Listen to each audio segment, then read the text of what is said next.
Hello les croquets, j'espère que vous allez bien. Aujourd'hui on se retrouve pour le deuxième épisode de Couvrance d'âme. Oui, j'ai regardé la dernière fois, ça fait 7 mois que le premier épisode est sorti. Ça commence à faire un bail. Il est temps de continuer cette production, que dis-je, cette série, parce que elle vous avait pas mal plu.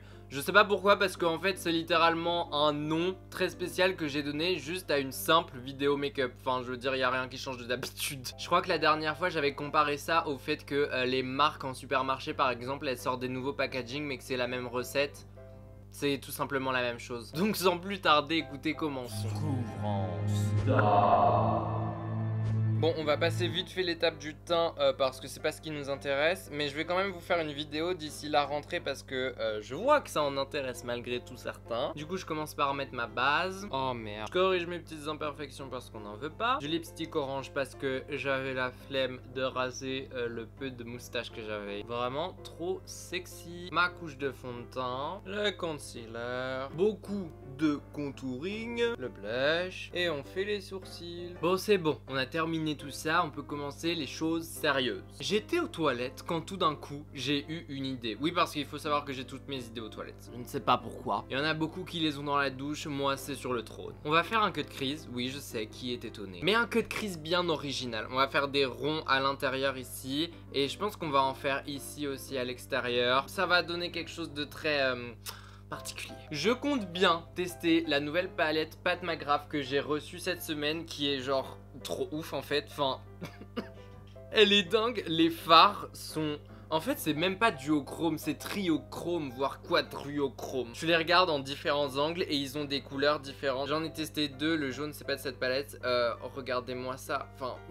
C'est dingue. Donc on va utiliser quelques fards là, je suis désolé, on va utiliser plein de palettes aujourd'hui, notamment la Jaclyn Hill aussi, et ainsi que la James Charles, normalement. Bah, nous allons commencer les petits potes par la James Charles avec le jaune juste ici et un pinceau bien fluffy comme ça. Et on va venir tapoter comme ça, juste vers l'extérieur. Je mets juste un peu de couleur chair ici comme ça, niveau transition ça va pas foirer. Enfin c'est ce qu'on dit maintenant mais on sait toujours que ça foire quoi qu'il arrive. Et je voulais prendre le jaune dans la Jaclyn Hill aussi mais apparemment c'est pas du tout le même. Donc ce qu'on va faire c'est qu'on va le mettre en coin interne. En fait il y a une légère différence entre les deux. Celui-là il est beaucoup plus vif et beaucoup plus clair. Désormais que faisons-nous me direz-vous?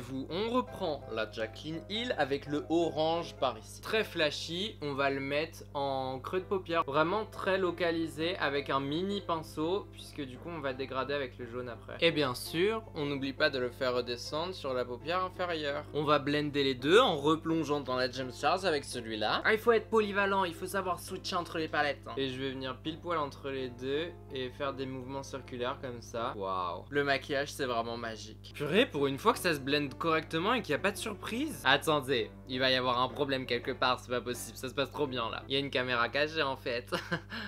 Là pour le coup franchement je dead ça. Je vais venir étirer le jaune avec un M456 de chez Morphe. Ah, j'ai pas donné les noms des autres. Au tout départ c'était le M535 et pour le orange c'était le M321. Et celui-là il a pas de nom. Je viens de l'autre côté en fait, en dessous, et je viens ramener le jaune. Pareil on le descend en bas le coco. Et ensuite je viens mélanger le orange et le jaune comme on a fait tout à l'heure. On va prendre juste un tout petit peu de rouge histoire d'assombrir en coin externe par ici, mais vraiment un tout petit peu. Et c'est le pinceau JH44. J'aurais presque envie de le laisser comme ça. Mais nous allons passer au cut crease. Et pour ça on va pas prendre un concealer normal, je pense qu'on va prendre ces petites choses là. C'est les pommades à sourcils de chez Kat Von D. Et je me dis que comme le fard à paupières qu'on va utiliser au dessus, oui parce qu'on va utiliser celui-là au dessus, et bah il a des reflets un petit peu mauve, violet, bon on voit pas correctement à la caméra. Bah ça irait particulièrement bien avec ces couleurs, je pense que celle-là irait mieux. C'est la teinte magenta. Elle est légèrement irisée. Ce qu'on va faire c'est qu'on va venir faire un rond. Pas un cut crease normal, mais bien un rond. Bon, on va falloir mettre le pinceau dans tous les sens, hein, bien sûr. C'est bizarre, ça fait pas un rond. Les fameux problèmes, ils arrivent. Et en plus de ça, je commence à pleurer. J'aurais pas dû parler si vite. Là, je trouve que c'est mieux. Bah, go faire la même chose de l'autre côté. C'est trop fun. Ne pleurez pas, s'il vous plaît. En fait, on va faire le premier correctement avant de faire le deuxième parce que ça commence déjà à faire des petits paquets et c'est pas bon du tout. Donc, on va prendre le fard ici. En fait, c'est un... Enfin, je sais pas comment on dit, triochrome. Parce que je trouve vraiment qu'il y a 3 reflets différents dans cette couleur. Et on va le mettre là-dessus. Oh mon Dieu. Oh mon Dieu. Bon, pas besoin de vous préciser que la pigmentation est au rendez-vous. En même temps, à 125 € la palette, il y a intérêt. Mais le fard a l'air genre un peu crémeux et du coup, c'est grave simple de l'appliquer. Non mais alors là, je suis amoureux. Est-ce qu'on voit les différents reflets? Ah si, doré, foncé et un peu rosé. Mais normalement il y a vert aussi. Ah là il y a vert. Là on peut faire le deuxième œil. Une fois qu'on a passé cette étape, on va venir faire 2 autres cercles, un sur chaque œil vers l'extérieur. Je vais prendre un concealer pour ça au lieu de la pommade parce que il va falloir le dégrader dans la couleur de la peau. Et ça paraît déjà assez compliqué comme ça, donc on va pas se compliquer la vie encore plus que ça ne l'est déjà. Je le prends donc sur un nouveau pinceau et on va venir genre vers le coin externe comme ça. Et on dégrade après dans la peau. J'en ai poudré vite fait et on peut revenir avec notre fameux fard. Je commence vraiment par les extrémités, enfin genre tous les contours, et après petit à petit je me rapproche du centre pour dégrader. Ouais je sais c'est très technique mais tu sais ici on est professionnel. Franchement la vérité ça rend pas si bien que ça. C'est même dégueulasse. Les reflets sont beaucoup moins ouf hein. En fait la base violette ça fait beaucoup de choses parce que là c'est plus doré. Oh là là. Comme on voit pas très bien les petits cercles, on va venir ajouter au contour des liners blancs. C'est donc la partie où je vais arrêter de parler et me concentrer parce qu'on va éviter de faire n'importe quoi. Wow, bah là c'est bien mieux. Bah écoutez, je crois qu'on est bien. On va mettre les fossiles et je reviens.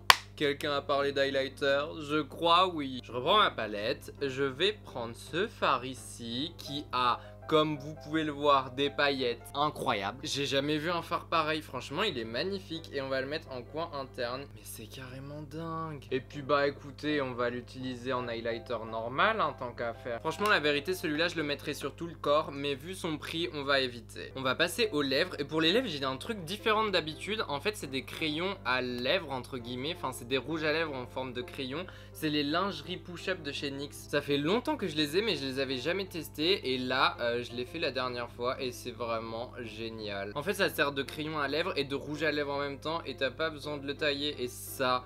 Oh mon dieu c'est trop bien. Donc j'utilise la teinte French Made pour le contour et Push Up pour le milieu. Et puis bah voilà quoi. Ah et voilà les croqueux, cette vidéo est désormais terminée. J'espère sincèrement qu'elle vous aura plu, que vous aurez découvert tout comme moi quelques petits trucs. Cette palette est géniale. Chère mais géniale. Franchement la vérité cette teinte là je vais l'utiliser comme highlighter. Celle-là je sais pas quand est-ce que je vais la réutiliser parce que en vrai les reflets sont tellement dingue que tu peux pas l'utiliser partout non plus. Mais t'as envie de l'utiliser partout, mais tu ne peux pas. Anyway. Ça change un petit peu d'habitude. Je sais pas si j'ai déjà vu ce make-up sur Instagram. Dites-moi si jamais vous avez vu ce genre de make-up. En tout cas, ça me dit quelque chose, mais je sais pas où est-ce que je l'ai vu. Il faut qu'on sélectionne le commentaire de la semaine. Et cette semaine, c'est Slime Tori. Je sais pas du tout comment ça se prononce. In English, I don't understand anything, but I still love your vid.